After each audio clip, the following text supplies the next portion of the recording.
ਵਾਹਿਗੁਰੂ ਜੀ ਕਾ ਖਾਲਸਾ ਵਾਹਿਗੁਰੂ ਜੀ ਕੀ ਫਤਿਹ। ਮੈਂ ਤੁਹਾਡੀ ਹੋਸਟ ਸ਼ਵੀਤ ਕੌਰ ਨਿਊਜ਼ ਟੀਵੀ 84 ਦੇ ਨਾਲ ਵੀਅਰਸ। ਇਸ ਵਾਰ 26 ਜਨਵਰੀ ਜਾਨੀ ਕਿ ਭਾਰਤੀਆਂ ਦੇ ਗਣਤੰਤਰ ਦਿਵਸ ਦੇ ਮੌਕੇ ਮੁੱਖ ਮਹਿਮਾਨ ਫਰਾਂਸ ਦੇ ਪ੍ਰੈਜ਼ੀਡੈਂਟ ਮਿਸਟਰ ਹੋਲਾਂਦੇ ਸੀ।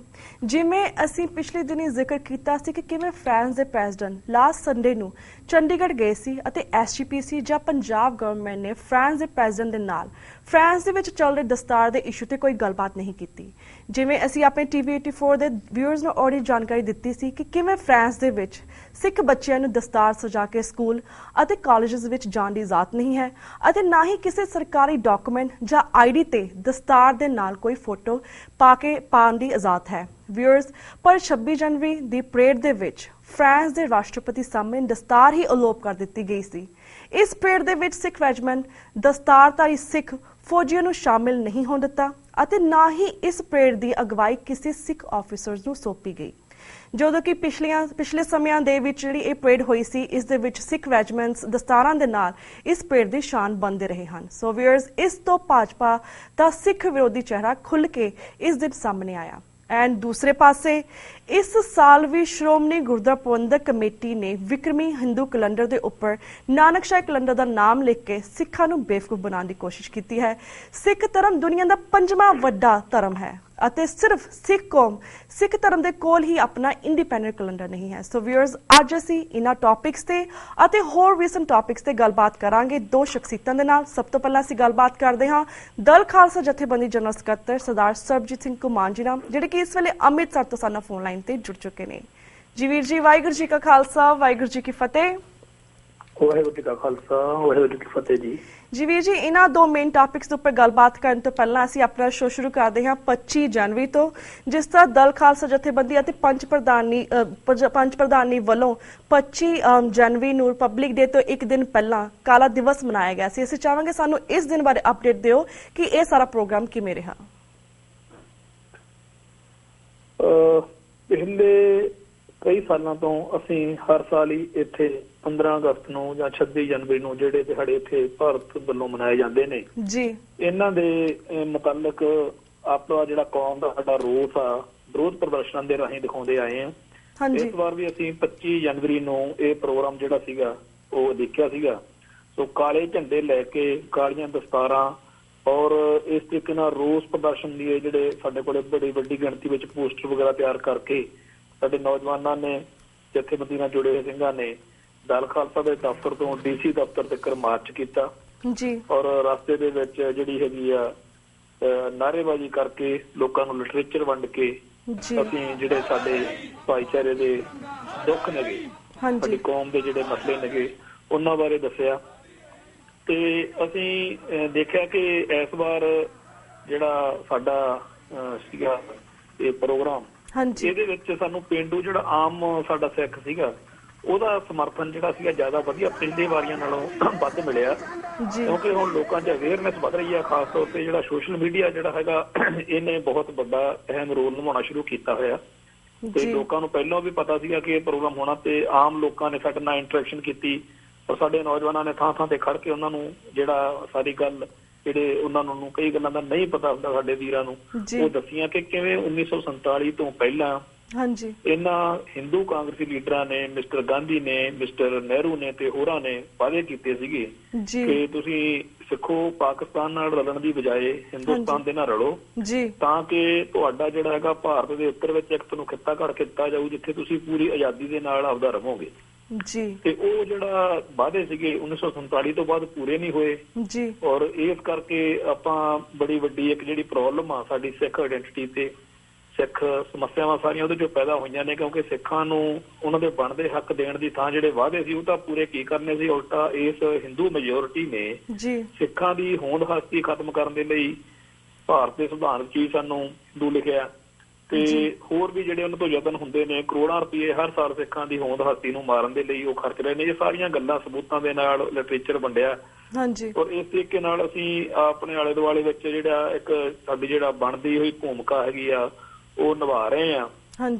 ਤੇ ਅਸੀਂ ਇਹ ਵੀ ਇਸ ਸਾਡੇ ਟੀਵੀ 84 ਦੇ ਦਰਸ਼ਕਾਂ ਨੂੰ, ਸੁਣਨ ਵਾਲੇ ਵੀਰਾਂ ਨੂੰ ਦੱਸਣੇ ਚਾਹੁੰਦੇ ਆ ਕਿ ਭਾਵੇਂ ਇੱਥੇ ਸਾਡੇ ਕੋਲੇ ਬਹੁਤ ਵੱਡੀ ਗਿਣਤੀ ਵਿੱਚ ਭੀੜਾਂ ਨਹੀਂ ਹੁੰਦੀਆਂ, ਪਰ ਜਿਹੜਾ ਕੌਮ ਦਾ ਜਾਗਰਤ ਹਿੱਸਾ ਉਹ ਦੂਰੋਂ ਨੇੜਿਓਂ ਚੱਲ ਕੇ ਜਿਵੇਂ ਇਹਨਾਂ ਸਮਾਗਮਾਂ 'ਚ ਹਾਜ਼ਰੀਆਂ ਭਰਦਾ, ਸਾਨੂੰ ਬਹੁਤ ਵਧੀਆ ਲੱਗਦਾ। ਹਾਂਜੀ। ਔਰ ਇਹ ਸਾਰੇ ਜਿਹੜੇ ਨੌਜਵਾਨ, ਖਾਸ ਤੌਰ ਤੇ ਅਗਲੀ ਪੀੜ੍ਹੀ ਜਿਹੜੀ ਹੈਗੀ ਆ ਜੀ, ਉਹ ਇਹ ਕੌਮ ਦੇ ਦਰਦ ਨੂੰ, ਕੌਮ ਦੇ ਮਸਲਿਆਂ ਨੂੰ ਜਿਵੇਂ ਸਮਝ ਕੇ ਅੱਗੇ ਸਮਝਾ ਰਹੇ ਨੇ। ਆਪਾਂ ਆਸ ਕਰੀਏ ਕਿ ਜਿਹੜਾ ਭਵਿੱਖ ਆ ਉਹਦੇ ਵਿੱਚ ਸਾਡੀ ਕੌਮ ਜਿਹੜੀ ਹੈਗੀ ਆ ਹੋਰ ਵੀ ਵਧੀਆ ਤਰੀਕੇ ਨਾਲ ਆਪਣੀ ਲੜਾਈ ਜਿਹੜੀ ਹੈਗੀ ਆ ਉਹ ਜਾਰੀ ਰੱਖੇ। ਜੀ ਬਿਲਕੁਲ ਬਿਲਕੁਲ ਵੀਰ ਜੀ। ਤੇ ਵੀਰ ਜੀ ਤੁਸੀਂ ਸਿੱਖ ਆਇਡੈਂਟੀਟੀ ਦੀ ਗੱਲ ਕੀਤੀ, ਜਿਸ ਤਰ੍ਹਾਂ ਬਹੁਤ ਸਾਰੇ ਦੇਸ਼ਾਂ ਦੇ ਵਿੱਚ ਵੀ ਸਿੱਖਾਂ ਨੂੰ ਪ੍ਰੋਬਲਮ ਹੈ ਆਇਡੈਂਟੀਟੀ ਦੇ ਬਾਰੇ। ਜਿਸ ਤਰ੍ਹਾਂ ਫਰਾਂਸ ਦੇ ਪ੍ਰੈਜ਼ੀਡੈਂਟ ਪਿਛਲੇ ਦਿਨੀ ਚੰਡੀਗੜ੍ਹ ਆਉਂਦੇ ਨੇ, ਈਵਨ ਦੋ ਕਿ ਪੰਜਾਬ ਦੀ ਗਵਰਨਮੈਂਟ ਨੂੰ ਜਾਂ SGPC ਨੂੰ ਪਤਾ ਹੈ ਕਿ ਕਿਸ ਤਰ੍ਹਾਂ ਫਰਾਂਸ ਦੇ ਵਿੱਚ ਸਿੱਖਾਂ ਨੂੰ ਪ੍ਰੋਬਲਮ ਆ ਰਹੀ ਹੈ, ਕਿਸ ਤਰ੍ਹਾਂ ਦਾ ਟਰਬਨ ਇਸ਼ੂ ਚੱਲ ਰਿਹਾ। ਇਸ ਤੇ ਅਸੀਂ ਵੀ ਬਹੁਤ ਸਾਰੇ ਡਿਫਰੈਂਟ ਸੈਗਮੈਂਟ ਕੀਤੇ, ਆਪਾਂ ਯੂਨਾਈਟਿਡ ਸਿੱਖਸ ਨਾਲ ਗੱਲਬਾਤ ਕੀਤੀ ਹੈ ਕਿਸ ਤਰ੍ਹਾਂ ਉੱਥੇ ਜਿਹੜੇ ਸ਼ਹਿਰੀ ਨੇ ਜਾਂ ਸਿਟੀਜ਼ਨਸ ਨੇ ਫਰਾਂਸ ਦੇ, ਉਹਨਾਂ ਨੂੰ ਕਿਸ ਤਰ੍ਹਾਂ ਬੱਚਿਆਂ ਨੂੰ ਟ੍ਰੀਟ ਕੀਤਾ ਜਾਂਦਾ ਸਕੂਲ ਦੇ ਵਿੱਚ, ਅਗਰ ਦਸਤਾਰ ਪਾਈ ਹੁੰਦੀ ਹੈ ਜਾਂ ਫਿਰ ਉਹ 5 ਕਕਾਰ ਪਾਏ ਹੁੰਦੇ ਆ। ਇਸ ਬਾਰੇ ਫਰਾਂਸ ਦੀ ਗਵਰਨਮੈਂਟ ਦੇ ਨਾਲ ਇਹ ਪੰਜਾਬ ਗਵਰਨਮੈਂਟ ਗੱਲ ਕਰ ਸਕਦੀ ਸੀ, ਪਰ ਨਹੀਂ ਕੀਤੀ। ਈਵਨ ਦੂਸਰੇ ਪਾਸੇ ਜਿਸ ਤਰ੍ਹਾਂ 26 ਜਨਵਰੀ ਵਾਲੇ ਦਿਨ ਵੀ ਸਿੱਖ ਰੈਜੀਮੈਂਟ ਨੂੰ ਅਲਾਉਡ ਨਹੀਂ ਕੀਤਾ ਗਿਆ, ਉਹ ਵੀ ਅਲੋਪ ਹੋਏ ਸੀ। ਦਸਤਾਰਧਾਰੀ ਸਿੱਖ ਸੀਗੇ ਇਸ ਰੈਜੀਮੈਂਟ ਦੇ ਜਿਹੜੀ ਸੀਗੀ ਪਰੇਡ ਦੇ ਵਿੱਚ ਅਲਾਉਡ ਨਹੀਂ ਸੀਗੇ। ਇਸ ਸਭ ਨੂੰ ਤੁਸੀਂ ਕਿਵੇਂ ਵੇਖਦੇ ਹੋ? ਇਸ ਬਾਰੇ ਤੁਸੀਂ ਕੀ ਕਹਿਣਾ ਚਾਹੋਗੇ? ਦੇਖੋ, ਭਾਰਤੀ ਜਿਹੜਾ ਨਿਜ਼ਾਮ ਆ ਉਹਦੇ ਬਾਰੇ ਤਾਂ ਆਪਾਂ ਨੂੰ ਕੋਈ ਸ਼ੱਕ ਹੀ ਨਹੀਂ ਹੈਗਾ ਕਿ ਕਿਵੇਂ ਉਹ ਪੱਗ ਨੂੰ, ਦਾੜੀ ਨੂੰ, ਬਾਣੀ ਨੂੰ, ਬਾਣੇ ਨੂੰ, ਸਾਡੇ ਧਰਮ ਨੂੰ, ਸਾਡੇ ਬੋਲੀ ਨੂੰ, ਸਾਡੇ ਸੱਭਿਆਚਾਰ ਨੂੰ, ਸਭ ਕੁਝ ਨੂੰ ਖਤਮ ਕਰਨ ਤੇ ਤੁਲਿਆ ਹੋਇਆ ਜੀ। ਤੇ ਉਹਨਾਂ ਨੇ 26 ਜਨਵਰੀ ਵਾਲੇ ਦਿਨ ਜਦੋਂ ਪੱਗ, ਦਾੜੀ ਤੇ ਪੰਜਾਬ ਨੂੰ ਉੱਥੋਂ ਗਾਇਬ ਕੀਤਾ ਤਾਂ ਉਹ ਇੱਕ ਬੜਾ ਸਿੱਧਾ ਜਿਹਾ, ਸਪਸ਼ਟ ਜਿਹਾ ਸੁਨੇਹਾ ਵਾ ਵੀ ਤੁਸੀਂ ਫਰਾਂਸ ਦੀ ਗੱਲ ਕਰਦੇ ਹੋ, ਅਸੀਂ ਤਾਂ ਦੁਨੀਆ ਦੇ ਵਿੱਚ ਲੋਕਾਂ ਨੂੰ, ਸਾਰਿਆਂ ਨੂੰ ਇਸ ਚੀਜ਼ ਤੋਂ ਜਿਹੜਾ ਹੈਗਾ ਦੂਰ ਰੱਖਣ ਦੇ ਵਿੱਚ ਲੱਗੇ ਹੋਏ ਆ ਕਿ ਕਿਸੇ ਨੂੰ ਪਤਾ ਹੀ ਨਾ ਹੋਵੇ ਕਿ ਇਹ ਲੋਕ ਇੱਥੇ ਵਸਦੇ ਨੇ ਜਾਂ ਇਹਨਾਂ ਦੀ ਕੋਈ ਹੋਂਦ ਹਸਤੀ ਇੱਥੇ ਹੈਗੀ ਹੈ ਜੀ। ਤੋ ਜਿਹੜਾ ਇੱਥੇ ਫਰਾਂਸ ਦੇ ਵਿੱਚ ਸਾਡੀ ਪ੍ਰੋਬਲਮ ਆ, ਇਹਦੇ ਬਾਰੇ ਆਪਣੀ ਸਾਰੀ ਕਮਿਊਨਿਟੀ ਨੇ ਦੇਸ਼ ਵਿਦੇਸ਼ ਦੇ ਵਿੱਚ ਯਤਨ ਕੀਤੇ ਨੇ, ਕਰ ਰਹੇ ਆ। ਪਰ ਇੱਥੇ ਪੰਜਾਬ ਦੇ ਵਿੱਚ ਜਦੋਂ ਉਹਨਾਂ ਦਾ ਚੰਡੀਗੜ੍ਹ ਦੇ ਵਿੱਚ ਦੌਰਾ ਹੋਇਆ ਫਰਾਂਸ ਦੇ ਰਾਸ਼ਟਰਪਤੀ ਦਾ ਤੇ ਹੋਰਨਾਂ ਅਧਿਕਾਰੀ ਨਾਲ ਆਏ ਸੀ ਤਾਂ ਗੱਲ ਕੀਤੀ ਜਾ ਸਕਦੀ ਸੀ, ਪਰ ਨਹੀਂ ਕੀਤੀ। ਇਹ ਆਪਾਂ ਇਸ ਗੱਲ ਦੇ ਉੱਤੇ ਜੇ ਆਈਏ ਤਾਂ ਆਪਾਂ ਦੇਖੀਏ ਕਿ ਸਾਡੀ ਕੌਮ ਦੇ ਜਿਹੜੇ ਮਸਲੇ ਨੇ, ਜਿਨ੍ਹਾਂ ਆਗੂਆਂ ਦੇ ਸਿਰ ਤੇ ਜਾਂ ਜਿਨ੍ਹਾਂ ਸੰਸਥਾਵਾਂ ਦੇ ਸਿਰ ਤੇ ਆਪਾਂ ਛੱਡੇ ਹੋਏ ਨੇ ਪੰਜਾਬ ਦੇ ਵਿੱਚ ਖਾਸ ਤੌਰ ਤੇ, ਉਹ ਉਹਨਾਂ ਨੂੰ ਅਸੀਂ ਅਕਾਲੀ ਆਗੂ ਕਹਿੰਦੇ ਆ। ਧਾਰਮਿਕ ਤੇ ਸਿਆਸੀ ਸਾਡੀ ਜਿਹੜੀ ਲੀਡਰਸ਼ਿਪ ਆ, ਅਕਾਲੀ ਲੀਡਰਸ਼ਿਪ ਕਹਿੰਦੇ ਆ, ਅਸੀਂ ਕਹਿੰਦੇ ਉਹਨਾਂ ਨੂੰ ਜੀ। ਇਸ ਅਕਾਲੀ ਦਲ ਦੇ ਕਈ ਰੂਪ ਸਰੂਪ ਸਾਡੇ ਸਾਹਮਣੇ ਨੇਗੇ। ਇੱਕ 1947 ਤੋਂ ਪਹਿਲਾਂ ਦਾ ਅਕਾਲੀ ਦਲ ਦਾ ਰੂਪ ਆ, ਜਦੋਂ ਪੰਥ ਲਈ, ਧਰਮ ਲਈ ਤੇ ਹਿੰਦੁਸਤਾਨ ਦੇ ਵਿੱਚ ਅੰਗਰੇਜ਼ਾਂ ਦੇ ਖਿਲਾਫ ਜਿਹੜੀ ਜੰਗ ਚੱਲ ਰਹੀ ਸੀ ਆਜ਼ਾਦੀ ਦੀ, ਉਹਦੇ ਵਿੱਚ ਉਹਨਾਂ ਨੇ ਹਿੱਸਾ ਲਿਆ। ਉਹ ਇੱਕ ਅਕਾਲੀ ਦਲ ਆ ਜਿਹਦੇ ਸਾਡੇ ਪੁਰਖਿਆਂ ਨੇ, ਸਾਡੇ ਦਾਦੇ ਪੜਦਾਦਿਆਂ ਨੇ ਜਿਹਦੇ ਚ ਕੁਰਬਾਨੀਆਂ ਕੀਤੀਆਂ ਨੇ, ਸਾਨੂੰ ਮਾਣ ਆ ਉਸ ਦੌਰ ਦੇ ਉੱਤੇ ਜੀ। ਔਰ ਫਿਰ ਇੱਕ ਅਗਲਾ ਦੌਰ ਵੀ ਆਇਆ ਜਿਹਦੇ ਵਿੱਚ ਪੰਜਾਬ ਦੇ ਵਿੱਚੋਂ ਮਤਲਬ ਜਿਹੜਾ ਅਸੀਂ ਹਿੰਦੁਸਤਾਨ ਦੇ ਵਿੱਚ ਜਿਹੜੇ ਧੱਕੇ ਹੋ ਰਹੇ ਸੀਗੇ, ਸਿੱਖਾਂ ਦੀ ਆਇਡੈਂਟੀਟੀ ਦਾ ਮਸਲਾ ਜਾਂ ਹੋਰ ਆ, ਉਹਦੇ ਵਿੱਚ ਇੱਕ ਐਜੀਟੇਸ਼ਨ ਖਾਸ ਤੌਰ ਤੇ ਅਨੰਦਪੁਰ ਸਾਹਿਬ ਦੇ ਮਤੇ ਦੇ ਲਈ ਜਿਹੜੀ ਸੰਤ ਬਾਬਾ ਜਰਨੈਲ ਸਿੰਘ ਜੀ ਖਾਲਸਾ ਭਿੰਡਰਾਂ ਵਾਲੇ ਵੀ ਉਹਦਾ ਇੱਕ ਹਿੱਸਾ ਬਣੇ ਔਰ ਧਰਮ ਯੁੱਧ ਮੋਰਚਾ ਲੱਗਿਆ। ਇੱਕ ਅਕਾਲੀ ਦਲ ਦਾ ਰੂਪ ਸਾਡੇ ਸਾਹਮਣੇ ਉਹ ਵੀ ਹੈ। ਬਿਲਕੁਲ। ਤੀਸਰਾ ਰੂਪ ਜਿਹੜਾ ਹੈਗਾ ਅਸੀਂ ਹੁਣ ਦੇਖ ਰਹੇ ਹਾਂ, ਇਹਨਾਂ ਨੇ ਅਕਾਲੀਅਤ ਨੂੰ ਤਾਂ ਛੱਡਿਆ ਹੀ ਆ, ਅਕਾਲ ਪੁਰਖ ਦੀ ਪੂਜਾ ਕਰਨ ਵਾਲੇ ਅਕਾਲੀ ਤਾਂ ਹੁਣ ਰਹੇ ਨਾ ਇਹ, ਪਰ ਇਹਨਾਂ ਨੇ ਸਿੱਖ ਮੁੱਦਿਆਂ ਉੱਤੋਂ ਵੀ ਆਪਣੇ ਆਪ ਨੂੰ ਲਾਂਭੇ ਕਰ ਲਿਆ ਹੋਇਆ ਵਾ। ਹੁਣ ਇਹ ਸ਼੍ਰੋਮਣੀ ਅਕਾਲੀ ਦਲ ਬੇਸ਼ੱਕ ਕਹਾਉਂਦੇ ਆ, ਹੁਣ ਸ਼੍ਰੋਮਣੀ ਅਕਾਲੀ ਦਲ ਕਹਾ ਕੇ ਅਕਾਲੀ ਦੇ ਬੁਰਕੇ ਹੇਠ ਸ਼੍ਰੋਮਣੀ ਕਮੇਟੀ ਦੀਆਂ ਚੋਣਾਂ ਲੜ ਕੇ ਸ਼੍ਰੋਮਣੀ ਕਮੇਟੀ ਤੇ ਕਬਜ਼ਾ ਵੀ ਕਰ ਲੈਂਦੇ ਆ ਜੀ। ਅਕਾਲੀ ਕਹਾ ਕੇ ਇਹ ਅਕਾਲ ਤਖਤ ਸਾਹਿਬ ਦੇ ਉੱਤੇ ਵੀ ਮਤਲਬ ਆਪਦੇ ਪੱਖ ਦੇ ਬੰਦਿਆਂ ਨੂੰ ਲਾਉਣਾ ਚਾਹੁੰਦੇ ਆ ਔਰ ਪੰਥਕ ਜਿਹੜੀਆਂ ਸਾਡੀਆਂ ਸੰਸਥਾਵਾਂ ਨੇ ਉਹਨੂੰ ਆਪਦੇ ਹਿੱਤਾਂ ਲਈ ਵੀ ਵਰਤ ਰਹੇ ਨੇ।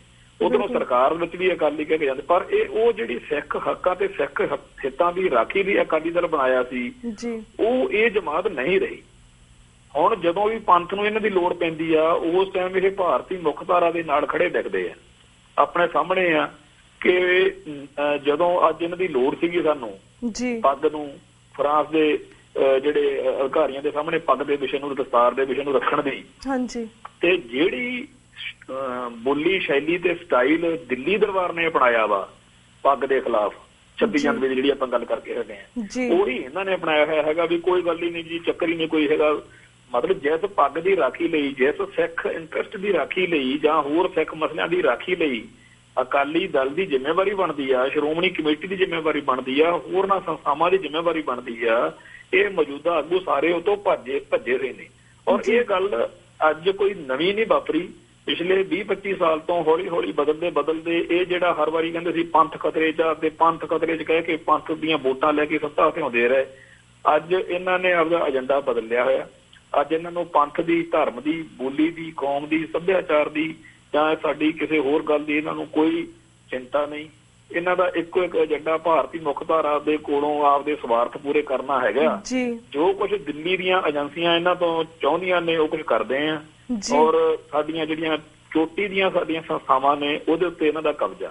ਸੋ ਅਸੀਂ ਗੁਲਾਮੀ ਦੀ ਅਵਸਥਾ ਵਿੱਚ ਇੱਥੇ ਜਿਹੜਾ ਜੀਵਨ ਜਿਉ ਰਹੇ ਆ ਪੰਜਾਬ ਦੇ ਵਿੱਚ, ਉਹਦੇ ਵਿੱਚ ਜਦੋਂ ਸਾਡੀ ਲੀਡਰਸ਼ਿਪ ਜਿਹੜੀ ਹੈ ਉਹ ਇਸ ਤਰੀਕੇ ਨਾਲ ਸਾਡੇ ਖਿਲਾਫ ਭੁਗਤ ਰਹੀ ਆ, ਔਰ ਅਸੀਂ ਇਹ ਗੱਲ ਦੁਨੀਆ ਦੇ ਸਾਹਮਣੇ ਆਪਦੇ ਖਾਸ ਤੌਰ ਤੇ ਸਿੱਖ ਭਾਈਚਾਰੇ ਦੇ ਸਾਹਮਣੇ ਲਿਆ ਰਹੇ ਆ, ਤਾਂ ਇਹ ਇੱਕ ਬੜਾ ਜੱਦੋ-ਜਹਿਦ ਵਾਲਾ ਦੌਰ ਆ।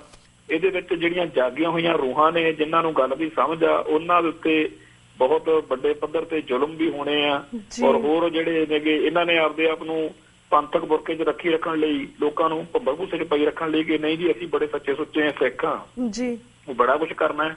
ਪਰ ਇਹਨਾਂ ਦੀ ਜਿਹੜੀ ਇਸ ਤਰ੍ਹਾਂ ਦੀ ਘਟਨਾਕ੍ਰਮ ਜਿਹੜਾ ਆਪਾਂ ਵਾਪਰਿਆ ਜਿਹਦੀ ਆਪਾਂ ਚਰਚਾ ਕਰ ਰਹੇ ਹਾਂ, ਫਰਾਂਸ ਦੇ ਰਾਸ਼ਟਰਪਤੀ ਦਾ ਆਉਣਾ, ਦਸਤਾਰ ਦੇ ਮਸਲੇ ਦੀ ਗੱਲ ਨਾ ਇਹਨਾਂ ਵੱਲੋਂ ਕਰਨਾ, ਤੇ ਦਿੱਲੀ ਦਰਬਾਰ ਨੇ ਦਸਤਾਰ ਨੂੰ, ਪੰਜਾਬ ਨੂੰ, ਪੰਥ ਨੂੰ ਹਰ ਤਰੀਕੇ ਨਾਲ ਪਾਸੇ ਰੱਖਣਾ। ਸੋ ਇਸ ਤਰੀਕੇ ਨਾਲ ਇਹਨਾਂ ਦੇ ਚਿਹਰੇ ਜਿਹੜੇ ਆ ਉਹ ਨੰਗੇ ਹੋਣਗੇ। ਔਰ ਸਾਨੂੰ ਇਸ ਗੱਲ ਦਾ ਸਾਨੂੰ ਪਤਾ ਕਿ ਪਿਛਲੇ 2 ਦਿਨ ਤੋਂ ਜਦੋਂ ਤੋਂ ਇਹ ਫਰਾਂਸ ਦੇ ਰਾਸ਼ਟਰਪਤੀ ਵਾਲਾ ਇੱਥੇ ਭਾਰਤ ਵਿੱਚ ਆਉਣ ਦਾ ਇਹ ਐਪੀਸੋਡ ਚੱਲਿਆ, ਸੋਸ਼ਲ ਮੀਡੀਆ ਦੇ ਉੱਤੇ ਆਮ ਸਾਡੇ ਭਾਈਚਾਰੇ ਵਿੱਚ, ਗੁਰਦੁਆਰਿਆਂ 'ਚ ਜਿੱਥੇ ਵੀ 4 ਸਿੱਖ ਜੁੜਦੇ ਆ, ਦੇਸ਼ ਵਿਦੇਸ਼ ਵਿੱਚ ਜੁੜਦੇ ਨੇ, ਇਹ ਜਿਹੜਾ ਹੈਗਾ ਵਿਸ਼ਾ ਬਹੁਤ ਚਰਚਾ ਵਿੱਚ, ਬਹੁਤ ਭਖਿਆ ਹੋਇਆ।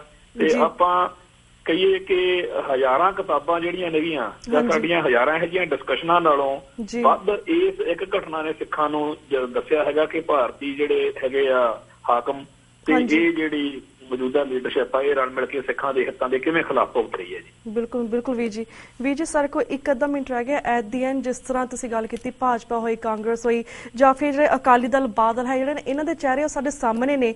ਪਰ ਜਿਸ ਤਰ੍ਹਾਂ ਕਈ ਵੇਲੇ ਆਸ ਹੁੰਦੀ ਕਿ ਆਈ ਨੋ ਕਿ SGPC ਵੀ ਬਾਦਲ ਅਕਾਲੀ ਦਲ ਥੱਲੇ ਹੀ ਹੈ, ਪਰ ਕਈ ਵੇਲੇ ਆਸ ਹੁੰਦੀ ਕਿ SGPC ਥੋੜੀ ਬਹੁਤੀ ਉਹਨਾਂ ਕੋਲ ਆਸ ਹੁੰਦੀ ਹੈ ਕਿ ਸ਼ਾਇਦ ਇੰਨੀਆਂ ਸਿੱਖਾਂ ਦੀਆਂ ਜਿਹੜੇ ਇਹਨਾਂ ਬਾਰੇ ਗੱਲਾਂ ਕਰਦੇ ਨੇ, ਸ਼ਾਇਦ ਕੁਝ ਇਹਨਾਂ ਤੇ ਅਸਰ ਹੋਵੇਗਾ। ਪਰ ਇਸ ਵਾਰ ਵੀ ਜਿਸ ਤਰ੍ਹਾਂ SGPC ਨੇ ਕੈਲੰਡਰ ਜਾਰੀ ਕੀਤਾ ਹੈ, ਲੋਕਾਂ ਨੂੰ ਬੇਵਕੂਫ ਬਣਾਉਣ ਦੀ ਕੋਸ਼ਿਸ਼ ਕੀਤੀ ਹੈ, ਨਾਨਕਸ਼ਾਹੀ ਕੈਲੰਡਰ ਦਾ ਨਾਮ ਦਿੱਤਾ, ਪਰ ਅੰਦਰੋਂ ਬਿਲਕੁਲ ਉਸਦਾ ਹਿੰਦੂਕਰਨ ਕੀਤਾ ਗਿਆ ਹੈ। ਤੁਸੀਂ ਇਸ ਨੂੰ ਕਿਵੇਂ ਵੇਖਦੇ ਹੋ? ਇਸ ਬਾਰੇ ਕੀ ਕਹਿਣਾ ਚਾਹੋਗੇ 30-40 ਸੈਕਿੰਡਸ ਦੇ ਅੰਦਰ? ਇਹ ਸਿੱਖੀ ਉੱਤੇ ਹੋ ਰਹੇ ਜਿਹੜੇ ਬੇਅੰਤ ਹਮਲੇ ਆ, ਉਹਨਾਂ ਚੋਂ ਇੱਕ ਹਮਲਾ ਇਹ ਵੀ ਆ। ਸਿੱਖੀ ਦਾ ਤੇ ਸਿੱਖਾਂ ਦਾ ਹਿੰਦੂਕਰਨ ਕਰਨ ਦਾ ਜਿਹੜਾ ਏਜੰਡਾ ਉਹ ਹੁਣ ਅਕਾਲ ਤਖਤ, ਸ਼੍ਰੋਮਣੀ ਕਮੇਟੀ ਤੇ ਹੋਰ ਸਿੱਖ ਸੰਸਥਾਵਾਂ ਦੇ ਰਾਹੀਂ ਉਹਦੇ ਲਾਗੂ ਕਰ ਰਹੇ ਨੇ। ਇਹ ਵੀ ਜੰਗ ਦਾ ਇੱਕ ਹਿੱਸਾ ਵਾ, ਇਹ ਇੱਕ ਹਮਲਾ ਵਾ। ਇਸ ਹਮਲੇ ਦੇ ਖਿਲਾਫ ਵੀ ਆਪਾਂ ਨੂੰ ਬਾਕੀ ਜਿਵੇਂ ਹਮਲਿਆਂ ਦੇ ਨਾਲ ਲੜਨਾ ਪੈ ਰਿਹਾ ਉਵੇਂ ਲੜਨਾ ਪਏਗਾ, ਦਾ ਜਵਾਬ ਦੇਣਾ ਪਏਗਾ ਪੰਥ ਨੂੰ। ਬਿਲਕੁਲ ਜੀ, ਬਿਲकुल। मैं ਵੀਰ ਜੀ ਅਸੀਂ ਪੂਰੀ ਟਰਾਈ ਕਰਦੇ ਕਿ ਇਸ ਦਾ ਜਵਾਬ ਦੇਈਏ, because American Gurdwara Prabandhak committee ਜਾਂ ਫਿਰ ਪਾਕਿਸਤਾਨ ਗੁਰਦੁਆਰਾ ਪ੍ਰਬੰਧਕ ਕਮੇਟੀ ਕਾਫੀ ਆਲ ਓਵਰ ਦਾ ਵਰਲਡ ਐਸੀ ਤਾਂ ਸਾਰੇ ਨਾਨਕਸ਼ਾਹੀ ਕੈਲੰਡਰ 2003 ਤੇ ਪੈਰਾ ਦੇ ਰਹੇ, ਪਰ I don't know why SGPC ਇੰਨੀ ਕਿ ਨੀਚੇ ਲੱਗੀ ਹੋਈ ਹੈ ਅਕਾਲੀ ਦਲ ਬਾਦਲਾਂ ਨੇ ਕਿ ਇਹ ਇਸ ਕੈਲੰਡਰ ਨੂੰ ਹਿੰਦੂਕਰਨ ਪੂਰਾ ਕਰਨ ਤੇ ਤੁਰੀ ਹੋਈ ਹੈ। ਸੋ ਵੀਰ ਜੀ ਥੈਂਕ ਯੂ ਸੋ ਮਚ ਕਿ ਤੁਸੀਂ ਇਹਨਾਂ ਕੁਝ ਜਿਹੜੇ ਵਿਸ਼ੇ ਸੀਗੇ, ਟੌਪਿਕ ਸੀਗੇ, ਇਹਨਾਂ ਦੇ ਉੱਪਰ ਵੇਰਵੇ ਸਹਿਤ ਆਪਣੀ ਜਾਣਕਾਰੀ ਸਾਡੇ ਦਰਸ਼ਕਾਂ ਨਾਲ ਸਾਂਝੀ ਕੀਤੀ। ਹੁਣ ਸਾਡਾ ਵਕਤ ਬ੍ਰੇਕ ਵੱਲ ਜਾ ਰਿਹਾ, ਤੁਹਾਡੇ ਕੋਲ ਇਜਾਜ਼ਤ ਲੈਣੇ ਇੱਥੇ। ਵਾਹਿਗੁਰੂ ਜੀ ਕਾ ਖਾਲਸਾ, ਵਾਹਿਗੁਰੂ ਜੀ ਕੀ ਫਤਿਹ। ਵਾਹਿਗੁਰੂ ਜੀ ਕੀ ਫਤਿਹ ਜੀ। Viewers, वक्त हो गया एक छोटे से ब्रेक था। Keep watching News TV 84. We'll be right back after a short break.